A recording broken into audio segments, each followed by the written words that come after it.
it's your girl Sherry. Welcome back to another episode of Alleged Actually Podcast. And we're back today, the Bravo Besties, back to recap our final part of Real Housewives of Salt Lake City. It's like Boys to Men, y'all. It's so hard to say goodbye, isn't it? Yeah, Henry? it's like so bittersweet.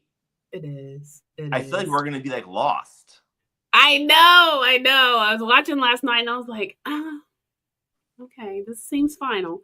I mean, we got season 6. They'll be back. But yeah, it's going to leave a pretty big gaping hole in our lineup for Bravo shows. So, yeah, I just feel like this season will just like go down in history as probably one of like the best Housewives seasons of all time. Yes, absolutely.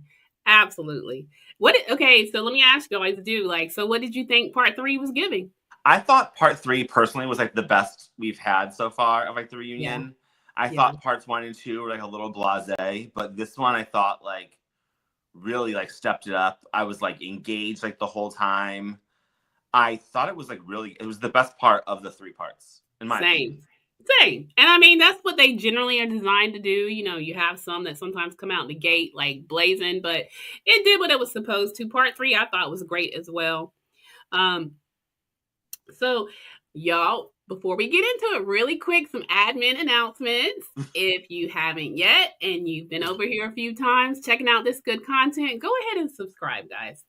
And if you will, give us the thumbs up. Go ahead and like this video, share with the masses, and please, I love reading all your comments. So slide in our comments and let us know what you thought about part 3 of the Salt Lake City reunion, season 5, the wrap up, y'all. So we start out with Britani coming on the scene. She's joining us on the couch. And I guess Andy has to get Angie's attention. He says to her, you know, I'm about to be like Meredith. And they flash to that scene when Meredith is like, you know, I'm getting angry. I think by part 3, Andy was exhausted. Just, yeah. Those women are a lot. They're a lot. I always think, like, it's Salt Lake City. God knows Miami tears him up every year. By part 3, the man is a shell of himself, and so he's kind of like, all right, ladies, let's do this. So y'all, here we are with Britani Bateman, and oh my God, Britani Bateman. I know. Well, he does start off with a kind of like a compliment, I guess, where she gracefully decided they came with the same dress, her and Angie K. What are the odds? Isn't that crazy? But you know what? I'm going to give it to her. God, she did look good in the dress too. I mean, seriously. She really did. And like, kudos to her for like changing. Because I really didn't like her other dress. I don't know. I don't know how I feel about her. I'm like torn. I'm like, she's so annoying, but then like she also was like really good television sometimes. Like, yeah, I know. I was totally against her during the season, and now I'm kind of reevaluating. Shamefully, I have to say, I don't really like her, but I'm with you. I think she's good for the show. Yeah, she's interesting. I mean, I don't give her she's that. Something. She's something. There you go. That's it. She's something, y'all. She's something. So. You know, they get right into her and Jared. What are their status? At this moment, they're supposed to be broken up. But I don't know, y'all. Did you watched the Peacock version? There was an editor's note that they are Instagram official again, child. So they're like an 8th grade relationship. They really are. She just can't seem to get Mr. Jared Osmond like out of her life for good. But at this particular point, she claims they're broken up and had been since June. And the ladies were still grumbling like, yeah, but we saw y'all together at a premiere. So it was always sketchy, child. But anyway. Yeah, I like feel bad for her though. Like, yeah, her self-esteem must be like in like the toilet. It has to be. And she's pretty and talented. She's pretty. And it's just like so obvious that he was like using her for like the show. Oh, 1000%. I don't care what anybody says. You can have the last name Osmond, but that's so 1970 something. And let's be clear, sir, I'm with you. Yeah. They asked that, but that's what it's giving. Come on. I mean, I think it's like clear as day. Mm-hmm. Same. Totally. And I'm same. sorry, he's like no prize piece. Not only is he not a prize piece, I mean, we find out his communications with Brahman, which I thought was disgusting. Oh my, I feel like they didn't focus on that enough. Right, because that's giving, I mean, a man to talk to a woman like that, and that's that really shows his character. And if that's not a red flag for Britani, then she's not to be helped. And I'm with you. That means, self-esteem in the freaking toilet. Yeah, and like also like Heather, who we know I hate, but like moment where she was almost like defending him, calling Bronwyn like a wretched bitch. Like, what? I know. And you know what? What really wears me out? She gets like, she's all fandomed about the whole Osmond name. And listen, I get it. They are a big deal. And particularly, they're all Mormons. So in the Mormon community, they probably are the Mormon rock stars. Got it. But that does not excuse his disgusting behavior. And for her to say, you know, I will not put the Osmond name in the same, I don't even remember what it was, in the same sentence as, what was it? Something crazy. As if she was paying homage to the fact that she can't give it. That dude was a total douchebag. I'm like, really? Yeah, I don't understand. I just like, Britani needs to like move on. She definitely needs to move on, and she definitely could move on. And maybe, you know, with her getting a second season, it'll click in that brain that she's gonna be like the same wild person. You think so? Yeah, even like last night, she's like, "Well, I don't get like no grand entrance." Like, man, I know. She doesn't get it. She somewhere out there in the stratosphere. Consistent at that, at least. Right. I know. I completely agree. The question was asked, was she still hanging on to him, or had she been hanging on to him because he was an Osmond? She said no. And then, of course, you know, the ladies are like, whatever. Bronwyn reveals the text that he sent to her. And I'm not going to read the whole thing, but he does call her a little bee. Guarantees he's twice the size of any man she's been with. Just gross. And that came from when they were at the party, when someone told her. And that's what it was.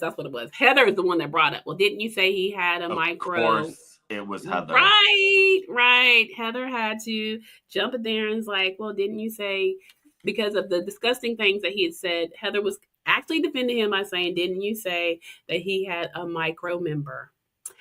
And so he came back with this to her and talked about, you know, that he could say things about her body parts as well. It was just gross. It was just gross. I'm not even going to highlight that too much.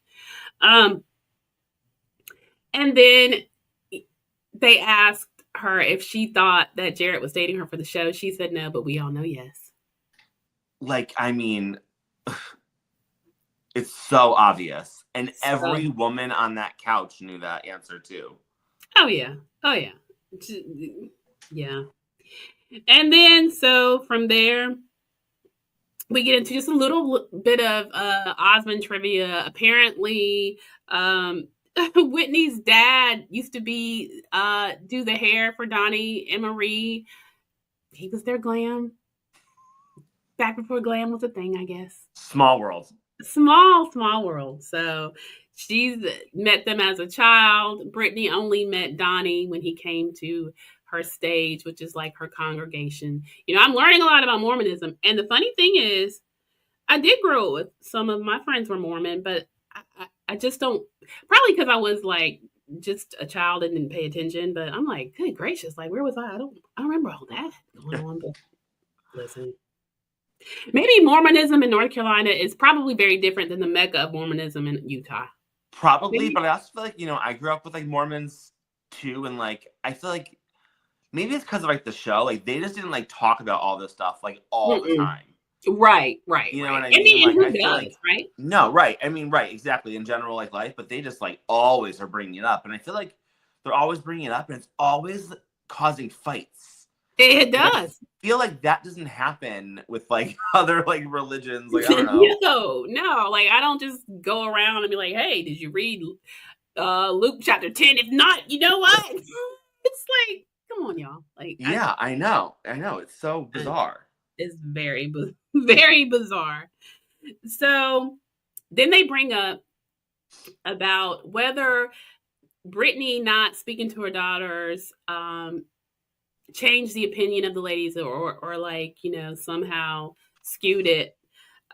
Lisa said no because she knew it was complicated and she felt bad for her. I applaud Angie and Brahman for being honest and being like, yeah, it did. It actually did. And particularly Brahman, because being a single mom, you know, there were guys, I'm sure that she says, there were guys she turned down because, like, you know, it wasn't the right fit. She's a mom first and all of those things. And so I was here for that because as a mom, same. I'm like, girl, what, man? Where? Right. And I just like don't know a single woman or mother that I know that would like pick a guy over like her children. I just like don't understand that. And then not only that, but not really taking full ownership and trying to like flip it as if like Bronwyn's the reason that you didn't talk to like, your daughters. Not the craziest. Like, how in the world? She's like, well, for that 3 months, it was all on Bronwyn. I mean, I was and like so insane. And I'm so happy that Andy kind of like interjected himself. He was like, no, when we were casting, you were already estranged from them and you hadn't even met Bronwyn yet. Right. Like, and it's just so crazy. I don't really understand why Britani has such an issue with Bronwyn. I think she wants to have an issue with Bronwyn so she can have a moment, have a reason to be back. It's so dumb, though, because it made zero sense. Yeah. And then, like, when they went back to the casting, did you see just how flippant she was? Like, yeah, I don't really speak to my daughters. Yeah. I'm like, girl. Right. But now it's this, like, big storyline thing, and, like, everyone should feel bad for me. It was so hard, blah, blah. Well, I don't know. You were all smiles in, like, your casting video. I don't know. She really was. We saw it. So I'm like, girl, bye. No, ma'am. So, yeah, it was more of, like you said, she was really blaming Bronwyn. Then she kept saying, you know, it's just kind of, it was like a touch and go. It was not really that we weren't estranged. It was touch and go. I was like, girl, bye. Y'all were. So we move on, and Andy says, you know, for this to be such like a religious group, there were so many ungodly behaviors going on this season. And then he does we do a quick look and then we get deeper into each one of these. That's the whole slut shaming thing at Meredith's bat mitzvah, Meredith's brunch when Britani talks to her about bringing wine to a prayer dinner, and she's like, girl, bye, because she was sleeping with 3 guys and drinking. I know you're not talking to me. And of course, the iconic high body count hair, which was back at the bat mitzvah. And so they really talk about how Britani is basically living a double life. You know, I guess her thing was that she was such a devout Mormon, and yet shows herself on camera drinking. And then, you know, with the whole relationship with Jared, it was not shocking that they were sleeping together. So dumb. But you know what? I will say kudos to Heather for sticking up for Angie. That is not Angie's job to help you portray this double life of like not drinking. You're right. That was good. I was proud of Heather for a hot split second. She did every blue moon. Just that 1 second. Just that 1 second. Every blue moon, she hops in there and says something that makes sense. And okay, yes, you're right, Joey. She definitely did. The other thing on that scene basically was where you said about Heather, and then they talked to Meredith about why she kicked Angie out. You know, Mary wanted to know, like, why didn't you get those sides? It was Meredith's stance that, look, I know what she's capable of. It's like she slut shamed before. You know, when it came to me, I just kind of was over it, so I kicked her out. And yeah, So yeah, and we know from past experience, once Meredith is activated, she doesn't hear or see anything. She has her blinders on. She's gung-ho. There was no saving Angie in that scenario whatsoever. No, Angie. And I did like, though, that the other girls, even as much as they might not like the situation or whatever, they were like, but you only got one side of the story. Yeah. Which isn't false. It's not. It's not. And basically, I liked how Bronwyn told her that, or told Brittany that she has a habit of saying things and then having a problem when someone mirrors it back. Meaning, it was her that said, oh, maybe she called me a slut because she's one. And, it got lost in what was said. And then she made herself out to be like, Angie just came in being like, you slut, you slut, you slut. And that's not, it did not go down like that, man. So there was that. And so then we get to the point where she felt like she had to come clean about actually having an intimate relationship with Jared. And Mary was like, that was so dumb because it really didn't fit with what we were talking about. And it didn't. No. But it had nothing to do with what they were talking about. It was deflection. Even last night, she still is on the deflection of the recording. I know. She was trying to say that production, was like mis-editing the video, and she wasn't recording for like that long. And Andy was like, "You're a liar!" Like, Andy was like, "Girl, bye." I mean, they went back, showed the footage. The lady was like, "Nah, we saw it. You were definitely recording." And girl, So they have you on camera. Just own it. Just own it. And honestly, to me, if she would have owned it, I would have had a whole lot more respect for her because, she's new. She's trying to establish herself. Is it thirsty and desperate? Sure. But look, I respect a hustle. I mean, if that's what you feel like you have to do to be relevant, I'm not mad at you. I matter when you try to act like, me? Oh, no, I was talking to my daughter about her math and I was so proud. Girl. Yeah, girl. And then like that story changed like 4 times. Like no one has time for that. Exactly. So, yeah. So then we get into the Puerto Vallarta trip. Okay. The Puerto Vallarta trip. I know. Child, that was a trip. All right. So Angie, and then it goes into the part where, Angie talks about how she knew more about Bronwyn in the little bit of time that she knew her than she did all the time that she's known Lisa. And they do the montage. There's that clip. There's Brittany's recording. We already talked about that. And then, of course, the horrific bad text game that Heather orchestrated. So then as the reunion progresses, we get into each of those. We start off with when they get there. And, of course, where it seems like when Lisa calls Bronwyn ungrateful and Andy's like, well, isn't that rich when on her trip you were mad about, the whole flight thing. 50-minute flight home. I know. Now, Joey, I have to get your take. What did you think about her response? I mean, like when I listened to it, it sounded good, but why wouldn't she have just said that in the moment? Who? Lisa, when it was about, she called Bronwyn ungrateful about not wanting to be in the other villa. And then when she explained her intentions of putting her in the other villa, what did you think? Her intentions are crap. She's just lying through her teeth. It is so obvious, like we said at that episode's like podcast, like why she did it.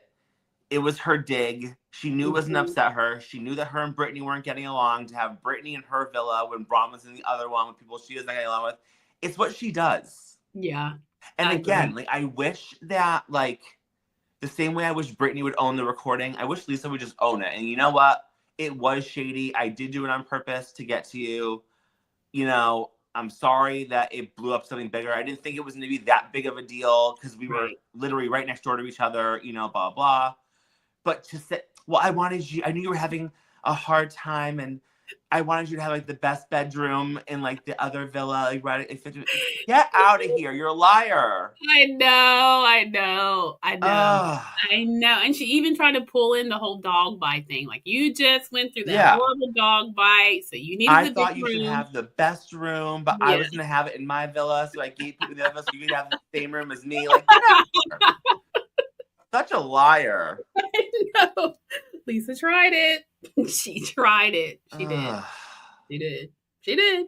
I was like, girl, that could have worked had you have done it actually in the scene, but like looking back, no ma'am, that's not what it was. Well, because why would this be the first time we're hearing about it, right? You're right. When Bronwyn initially confronted you in Puerto Vallarta and said, like, and you knew she was upset about the room, that would have been your moment to be like, listen, I knew you just got attacked by this dog. I just knew this, that, and the other thing. You were going through a hard time.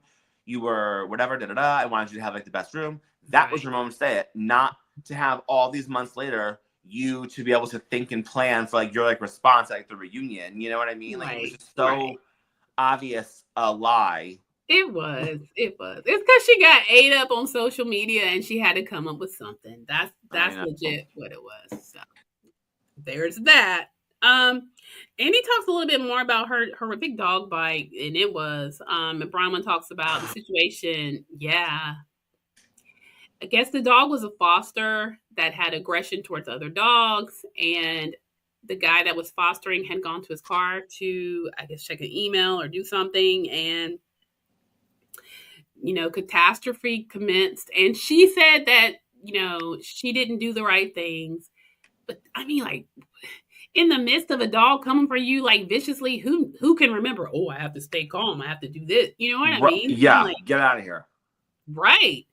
I feel like she did all the right things. She did all the right things. And kudos to her, honey, because she loves the canines. Because I love my Max. I have a mutt who I adore, Mr. Max. But listen, if a dog came at me when we were at a dog park and did me the way, I don't know that I would have that level. So I mean, kudos. I'm a dog lover, but like, good Lord, girl. She paid for the dog to get. He had a medical condition, which was fixed. And I thought what was funny is she was saying that, you're actually supposed to do this, that, and the third, and you like touch the dog's butthole. And Mary's like, oh, no. You're supposed to choke the dog out. I was like, Mary, ma'am. I don't know if I've ever heard either of those things. Either, but listen, I'm on all of these groups for fosters and adopting, adopt, don't shop, and that kind of comment will get you canceled, ma'am. I was like, Mary, shh. But like, can you imagine like the visual, like they're at the dog park, this dog's attacking, and Bronwyn's like bending down trying to like poke his butthole? Like, come on. Really? Right? So stupid. I was like, ladies, you tried it. Andy was just like, okay. At any rate, y'all, we wrap that part up, and then we get to Whitney at the Lisa lunch and the whole the tag situation. Y'all, every time we flash back to that trip, the Lisa lunch, I laugh because I know, y'all, it cracks me up. Listen, she said that when Andy asked why she did it, where did she hear it? She claimed she heard it from somebody that worked at Nordstrom. And of course, Lisa does not shop at Nordstrom, and you can check her Amex statement. Listen. And then she's like, it's so stupid. I don't even want to do this. I'm like, girl, listen. The tag thing, it was shady, but it was like fun shade. Like it was meant to be funny. Lisa can't take a joke. She can't. Lisa's her emotions like were already like on like 100 because remember she was gonna like leave like the night before or whatever.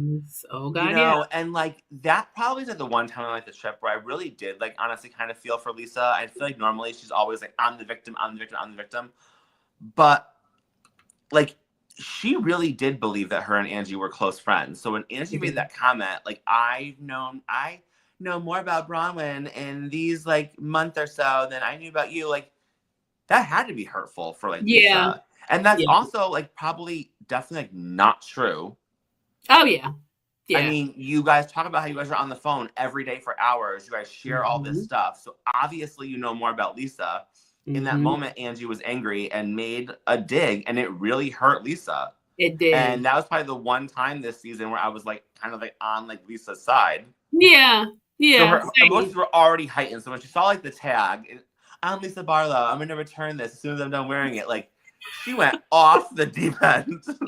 It was so funny. And Whitney, I mean, it was so funny. It was so funny. Whitney really tries to land her shade and land her things. And then, like, she doubles down because, you know, Lisa comes at her with, like, a vicious attack. And she's just kind of like, yeah, but, I mean, you do. I mean. And that's it. Every time Whitney's shade is, like, fun. And Lisa just dives in, like, so hard. Wants to rip Whitney up. Yeah. And honestly, like, I've never been, like, a Whitney fan. I really enjoyed her this season. I did too. I honestly did. I did. Totally did. So, with that, funny that you say that, we segue into Andy asking about Lisa storming out at the Vita dinner with Angie's comment. And it was more of what you said, Joey. She just was really hurt. She really thought, she was. Yeah, she was hurt. She was hurt. And so, that was that. And then we go on to the fact that Lisa said that she wanted to be, well, I guess that's, let's see, that's still in. When she was trying to be the peace broker between Angie and Meredith and got shot down. Lisa is the worst peace broker I've ever seen. She is the worst peace broker yeah. And, oh, well, we're getting, so from there, that's what it was. He was getting into Angie and Meredith. And Lisa was trying to, you know, get in there and help that out. But, you know, Angie wasn't having it. And according to Angie, and I know, Joey, I probably, because sometimes I don't pay attention, but like when she said, listen, I'm the hairdresser and she's a lawyer, I did not know that Meredith was a lawyer. Am I crazy? Yeah. They talk about it all the time. Okay, where was I? I don't know. I told you I have ADD. For like multiple seasons. Oh my God. Talking about it. Okay. Knew it. I knew it. I knew I was going to get on that one. I was like, should I just not mention it? But I was like, Meredith's an attorney. I am, y'all. I am notorious for checking out for a minute. I do have ADD. I really missed it. Maybe I didn't want to fully accept it because Meredith, I see her as this cuckoo crazy that I love, and attorney just doesn't fit with. Maybe, child. Maybe I blocked it out. But maybe that's why she's a great arguer. Oh, I think so. Like when someone comes for her, I'm like, don't come for her because she can spin anything. She knows what to say. She might be a wackadoo when she's saying it, but she never fumbles her words. She really no, that's true. She sure doesn't. She's a wordsmith. So listen, I mean, it makes sense. I'm just like, I was ashamed of myself. I was like, how do? And then I'm like, do I ask Joey this? 5 seasons we've heard about it. My bad, guys. My bad. Okay. Attorney Meredith. My bad. Sorry, Meredith Marks. Esquire. Sorry. So, Lisa then, let's see. Andy asked Bronwyn if she thinks that Lisa plays the victim. And does she have a problem having empathy for others? Bronwyn says that she thinks sometimes that when something happens to her, she takes it more seriously than when it happens to somebody else. And she says she doesn't know if she victimizes herself, but we've seen a few times when Bronwyn said like her marriage was talked about and it didn't seem to faze Lisa. However, when someone talked about hers, you know, that was grounds for throwing stuff and, you know, lunging towards people. So I get it. And Lisa, she said, let's see, marriage was talking about, and then Lisa said, you know, those were totally different scenarios. Brahma's wanted to know how, and she said because literally she's known Whitney. This goes back to Whitney with the whole thing about the text thing. She's known Whitney for 4 years. They've had a history, and Bronwyn hasn't gone through this with Whitney. So, it hits different. And we get into why Lisa reacts the way she does when someone comes for her marriage or, her family in that regard. Thoughts, Joey? All right. So not that I'm like not empathetic to like Lisa's story. Like I get like the childhood trauma thing. I do feel bad for her, and I promise, like I really do like love her. I've been an advocate for that. The show would not be the same without her, whatever. Agreed. At the same time, I feel like, right, everyone has trauma. Like everyone has trauma. Yeah. And the vast majority of Americans don't use their trauma to excuse their bad adult behavior. If anything, I feel like you should want to almost use that to mold you and be better so you don't continue the trend of trauma. Mm-hmm. So, like, I felt for her, like, that moment when she was talking about her childhood and whatever. But again, like, I still didn't hear enough ownership for her behavior, and it would just felt to me like it was just like another excuse. Like, I don't treat people negatively and be like, well, do you know what it was like growing up gay and blah, blah, blah. Like, I don't do that. Like, that's ridiculous. And my childhood trauma, whether it was, school or family or whatever, has nothing to do with how I treat other adults as an adult now. That's true. I mean, I wasn't really here for it. I feel for her. I'm sorry that she struggled as a child. I'm sorry she's carrying around this trauma. You're an adult now. And according to you, you're a very well put together, wonderful, perfect human. This is true. This is true. For me, I know that you had a little bit like more sympathy than I did. I did, and usually, which is fine. Yeah, I think it's because one of the reasons I think I'm such a Housewives stan is because I just love watching women group dynamics, because it just reminds me of growing up, whether it's a sleepover, when I'm cheerleader and being on the cheerleading squad, surrounded by my girls all the time. There was always drama, fights, right? Yeah. But I also know that it's like sometimes you have to know where someone's coming from. And for me, when that came out, I thought, because, not to that extent, but I think maybe some of us, a lot of us know Elisa, right? Like the self-absorbed, can't take any criticism, just, it lives in this land of delusion of, I am the, and so for me, when she blurted out, I'm one of 6, basically she pretty much said if she was trafficked, her parents wouldn't even have noticed. Which is a wild comment. It's a wild comment. And you know what? Probably not even true, but that's how she feels. So, your perception is your reality, right? Right. And so I feel like it makes sense as to why it's so important to her to have the admiration from the girl group, from the ladies, to be recognized as a wonderful person and a great friend, and to be this, whole baby gorgeous persona, and that she's so protective of her family, because her little family, as far as her husband and her boys, that's hers. That's like where she feels safe. So for me, then because like sometimes I'm like, I know that Whitney's an easy mark. Whitney, she has the baby voice, she's the blonde, and it's like Lisa would just literally want to come across the table and just tear Whitney up. I mean, I could just see it. Like, you could see that, like, the only thing that was time and opportunity was between them, like, the cameras. Because, like, she really had something. But I really feel like she just felt like, she's trying to reinvent herself. Her trauma makes her act that way. It doesn't excuse it. You're right. 2 people could grow up the same way, and that could make this person have so much empathy and compassion for others and not be that. Right. And it did hit me where she was saying like that her family is like her safe space. That's why she's so protective over them. Mm-hmm. Like that part, I like totally felt for her. I'm there for it. But again, I go back to, but you had no issue when the text was being read by Whitney about John to just completely divert and go after Angie and her safe space and her family. No. You talked about Angie's daughter. You talked about Angie's husband. Yeah. And that's, I feel like, where Bronwyn was coming from earlier, where she was like, the problem with you is you get so offended it's the end of the world, but you don't hold yourself to the same standard because you keep doing the same thing that you're saying is happening to you to other people. Agreed. Like, at some point you have to stop like the cycle, you know? Yeah.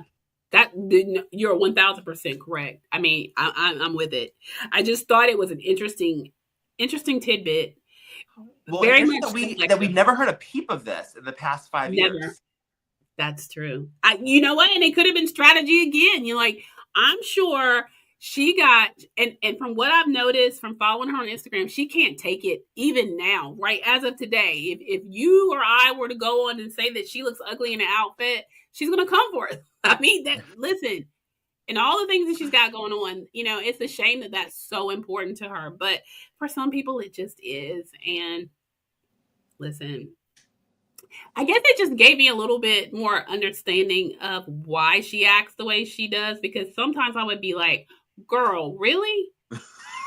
I mean, and then the whole friend, like I told you, I saw her when I was in Vegas, and it was so random. I'm walking to go to my next live taping, and she was trying to get out of a door. She couldn't get out of there. She was so frantic. She looked so crazy, and she wasn't surrounded by a lot of people. And I just look over and I tell my husband, I was like, oh, that's Lisa Barlow. And she's looking at me like, please don't say anything to me. I'm like, I'm not. Oh my God. I would have like ran over and been like, oh my God, Lisa Barlow. I did it. I just kept going because she looked so frazzled. I was like, girl, I'm going to totally leave you alone. It's all good. I see you. I'm a fan.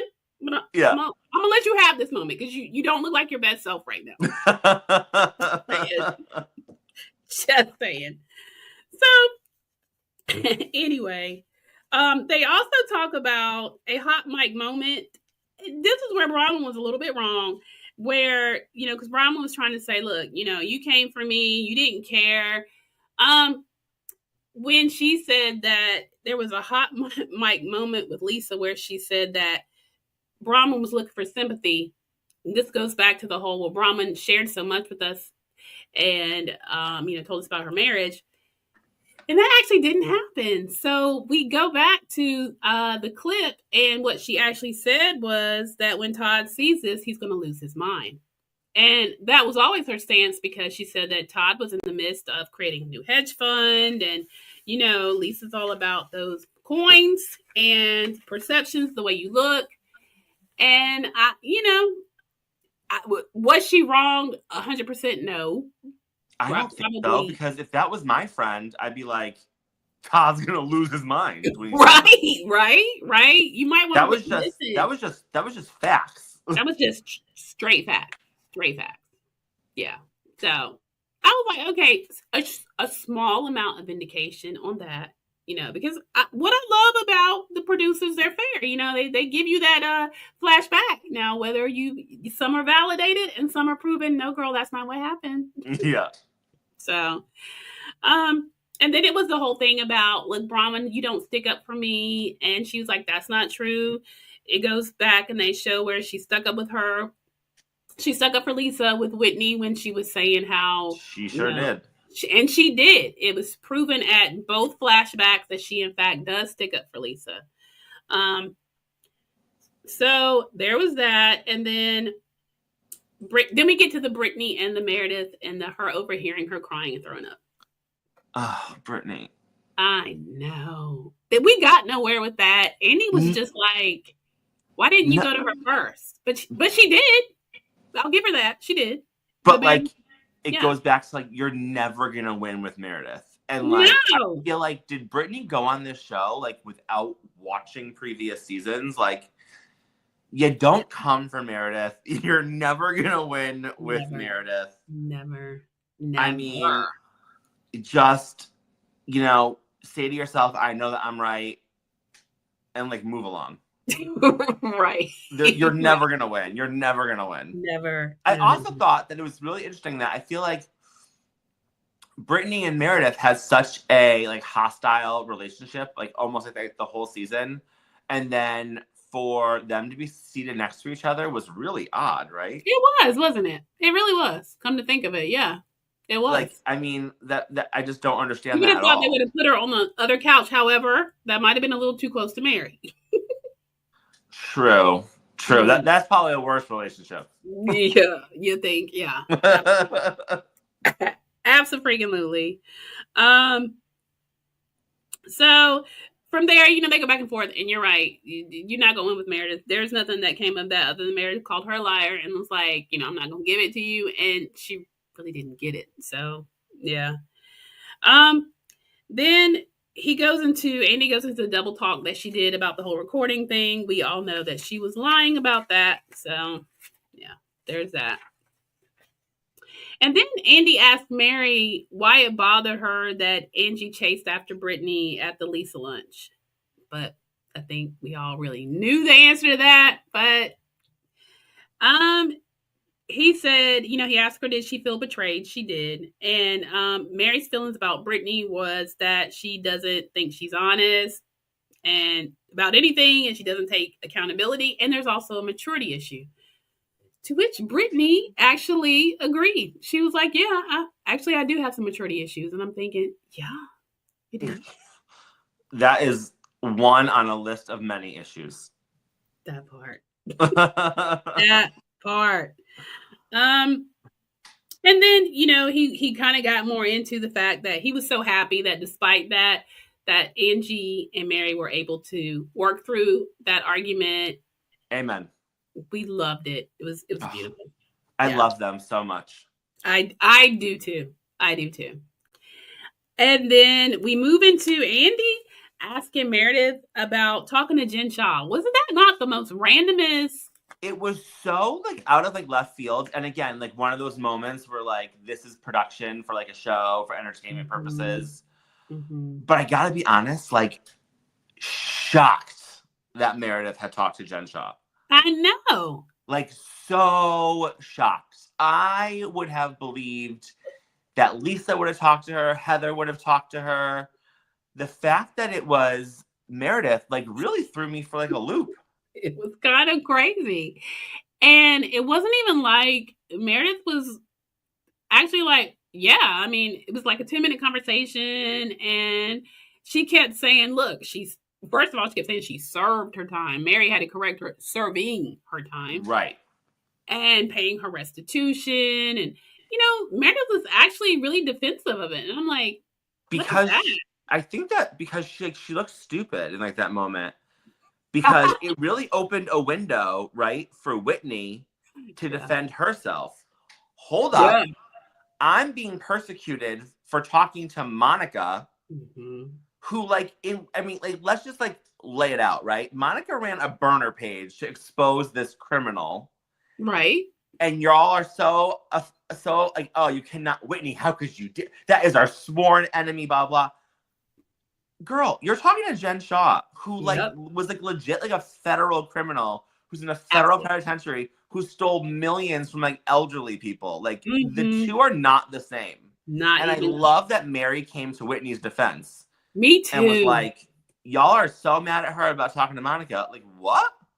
Yeah. The real trauma came from Jen Shaw. And she was if she called me, I sure wouldn't answer. I mean, girl. It's just so weird. And I hope that we keep talking about this, because I really am still holding on for the return of Monica. You know what? She has look, I say she's got a shot. I mean, she came up several times throughout the season on the reunion. She's still very much relevant. So. Oh yeah, and Monica posted on her Instagram. Bravo had posted a clip of that moment from the reunion where Meredith had said that she had talked to Jen, blah, whatever. And Monica reposted the video and said, please read these comments. And the comment section was just flooded with Monica support. Being this is crap. This is what we're talking about. We need Monica back. Bring Monica back. The double standard's crazy. Bring Monica back. I mean, it is what it is. Yes, it is. And I'm glad, all of that vindicates Monica, in my opinion. 1000%. Girl. Bring Monica back. I'm down for it. Monica back. Yes. The only thing from that, they talk about how Meredith was kind of hurt from Mary's comments about how those women can be cold. Not a lot from that, other than Meredith was just like, okay, well, I guess you're right. I mean, if I don't like somebody, I can be cold. I mean, it is what it is. Yeah. I mean, I think that she can be cold to people that she likes. I think it's just her personality. I think so too. Like we talked about, like, right? Mood, Mary right? talking about like her son, and everyone's sobbing, and Meredith has this like stone face on. That's Not right. that Meredith doesn't. We know Meredith loves Mary. Yes, and cares. Mary said she's been a wonderful friend. Mm-hmm. I love Meredith. She's so whatever it is. It's just her face, just how she is. Like, I don't know. Yeah, this is part of who she is. Yeah, you know what? Great point. Because you're right. I mean, she cares and loves Mary, but she was just looking like it was off-putting. But some people they're just not emotional. Maybe she gets emotional for some things, but not maybe not. I don't know. Yeah. So you talk about her bathtub or her bath bombs. She's or her hearing aids. Her hearing aids. She's gonna drop a tear. But listen. Yeah. And anywho, I'd also like to bring up the fact that Meredith did say in that Lisa are talking about Jen Shaw. She was like, "What? People don't deserve second chances." Well, are you gonna keep that same energy up with Monica or not? Right. How about it? That line was crazy and stuck out to me because I hope that you apply that same principle to others. We can only hope and dream, but sadly, I'm going to say, I'm going to take a wild leap and say no. Yeah. But you know what? It's good we got it on film because they will flash back. You better believe it. And I hope Whitney keeps talking to Monica. And I hope even if she doesn't come back next season, she's at a party or something. I hope so too. I hope so. I hope we get a glimpse, at least, a scene or two. Yes, I agree. So from there, we get into the whole meanest text game. And Andy asked Heather what was the goal behind it. And Heather, she is notorious for her lengthy monologues and, her dramatic deal, but she said it was like an immersion therapy where they give their words, like they give these words power, and they were hurting each other. So it was like taking the power back from the words and just burning it. But we all know that for some it maybe worked, and for some not so much.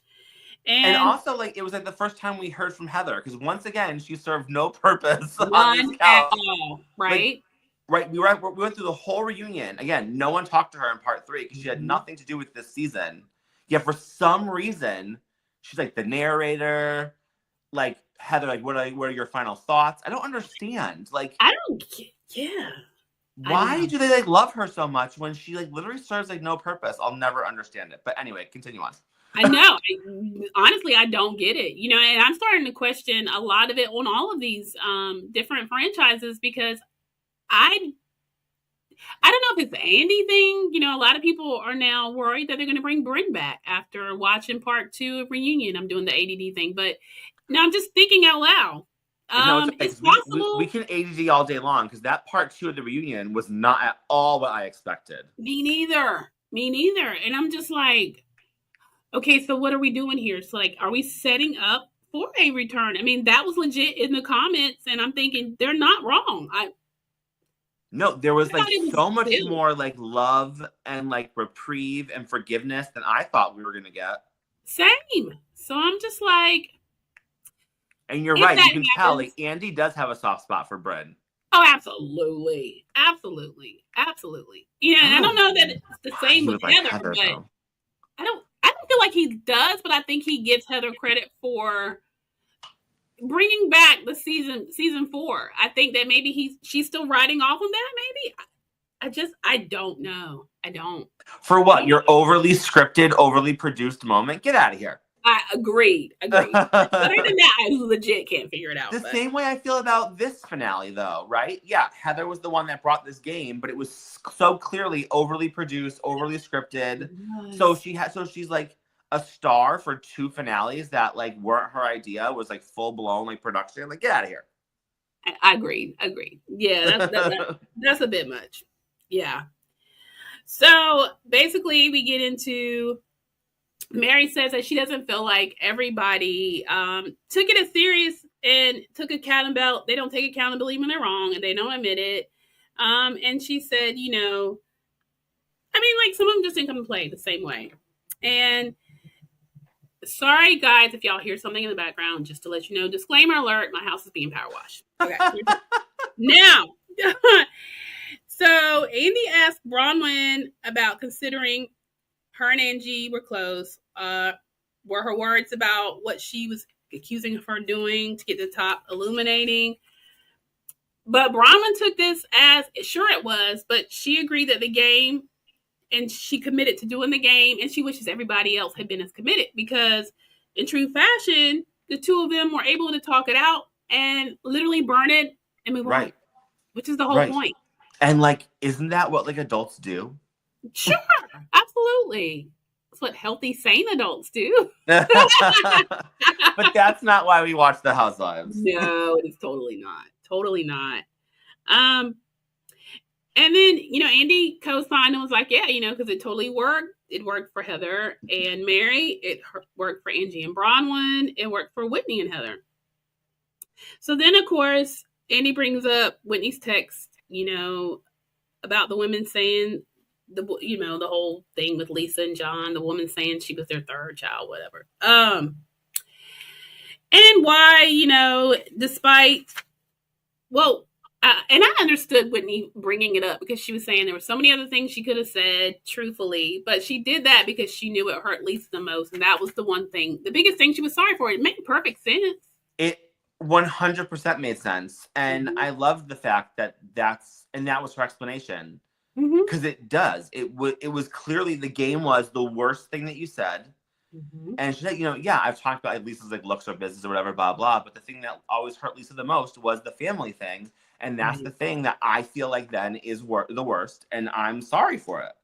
Right. And it made sense. And Lisa, she just couldn't seem to get past it. And that's when she does her admission of being one of 6 in the family that we already talked about. You could tell with all the back and forth, and there was a lot of it, Andy was really getting annoyed. He was just like, all right, y'all, like, let's just be good with not being good. But somehow they, in their own way, I guess, put a pin in it and semi-made up. Joey, so first off, the thing that really annoyed me was Lisa was like saying that she can't make up with Whitney because it was moments like that where she keeps bringing it up. But it's like, Lisa, that was the game that was being played. Right. So how are you mad at Whitney for bringing up your marriage when that was the point of the game? Be mad at Heather then. Exactly. And then, like, you know, Whitney wouldn't give it up. Kudos to you, Whitney. I don't even know at this point why you wanted to be friends with Lisa with the way she like treats you, but I don't. You know what? More power to you. Whitney fully apologizing, going over, sitting on the couch, doing everything she can.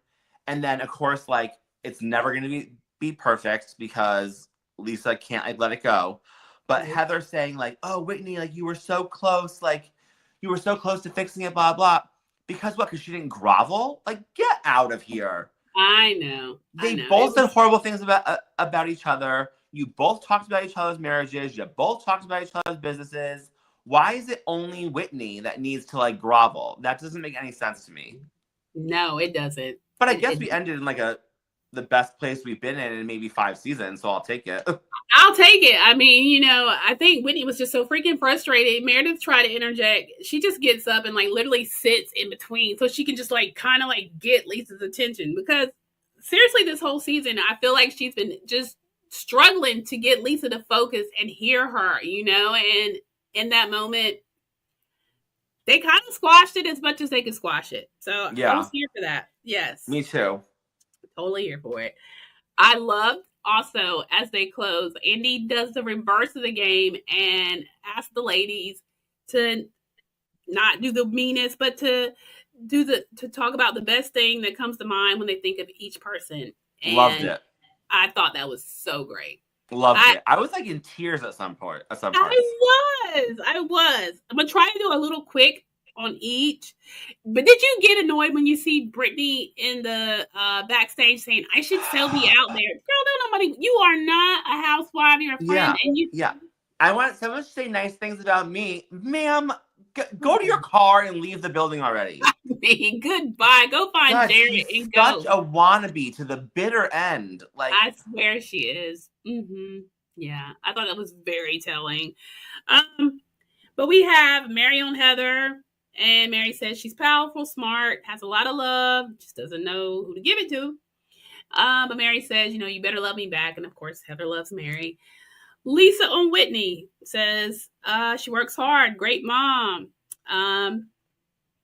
that she cares a lot about Whitney and she tries to be a good friend, that she knows she does try to be a good friend, and she wishes her the best on all her businesses.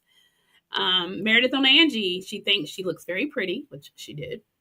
She's a great mom and loves her family. She's driven, hardworking, and successful. And she's like, even though I haven't seen it, watching you and Mary, you're obviously a very good friend. Shade. Classic Meredith marks. Right. Angie on Meredith, loving mom, beautiful.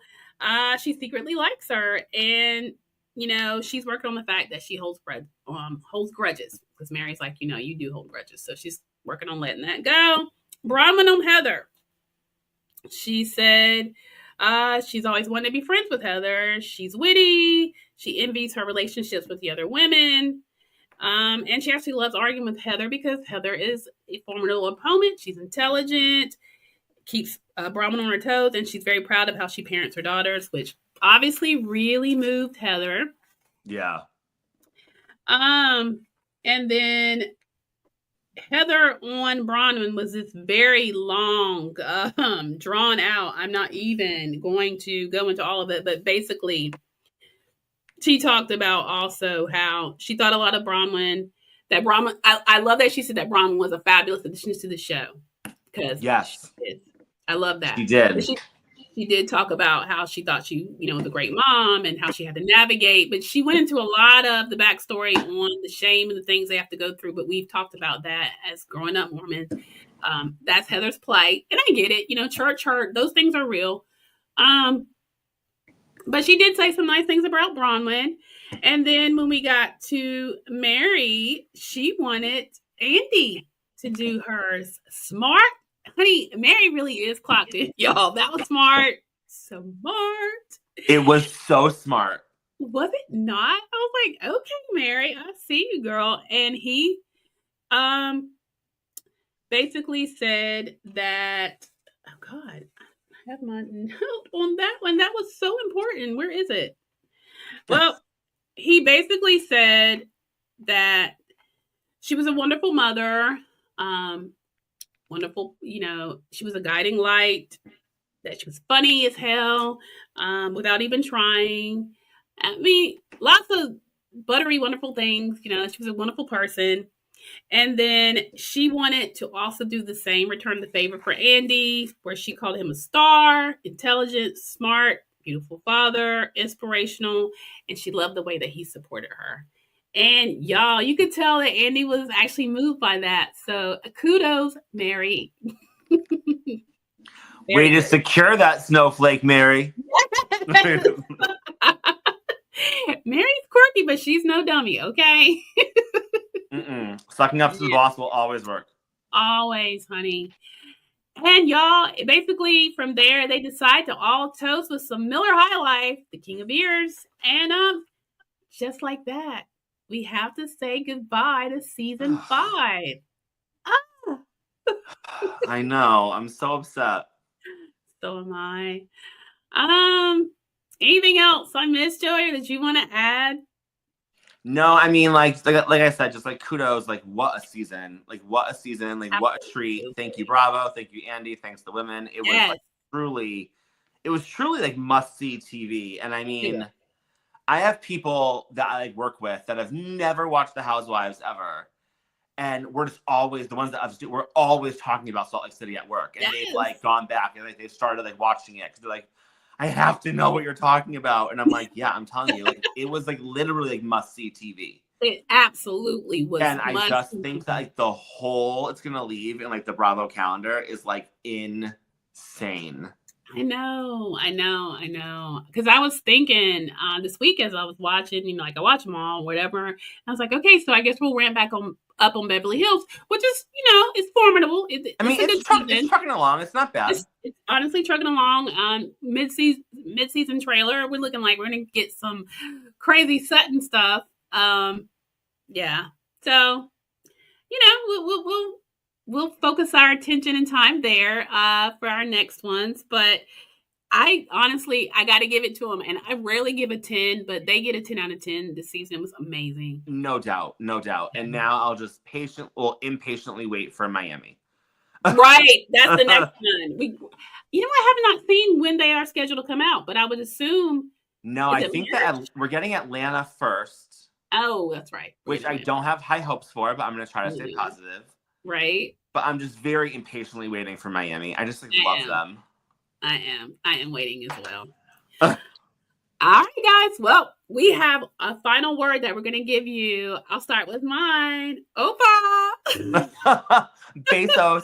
All right, guys. As always, thank you guys so much for tuning in. Do not forget to slide in the comments and let us know what you thought about the part 3 of the reunion and what you thought about the season. And come back with us next week when we do this all over again, and we'll be focusing on Beverly Hills. All right? All right, guys. Bye. Bye.